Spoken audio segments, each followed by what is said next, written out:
జాగ్రత్తగా దించగలవని నమ్మి నీకు మాత్రమే ఫోన్ చేశాను. ఇంత అర్ధరాత్రి అయినా సరే నువ్వు నీదే బాధ్యత, నువ్వే జాగ్రత్తగా దించిరా అని చెప్పి చాలా గట్టిగా మాట్లాడాడు. నాకు తిరిగి నా వల్ల కాదు అని చెప్పాలని అనిపించినా మా అయ్యగారి కోపం చూసి వామ్మో వద్దులే, ఎలాగైనా ఈ సరుకు దించేసి వస్తే సరిపోతుందిలే అనుకొని నేను వెంటనే లారీ ఎక్కాను. లారీ ఎక్కి లారీ స్టార్ట్ అప్పటికే లారీ నిండా సరుకు నిండిపోయింది. అలానే చాలా ఎక్కువ బరువు అయితే నింపి ఉంచారు.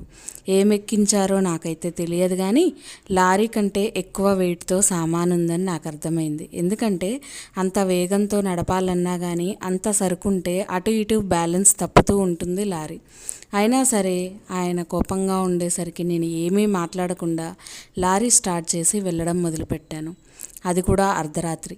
మరలా తిరిగి తెల్లవారుజాము కల్లా ఆ సరుకు దించి రావాలని ఆయన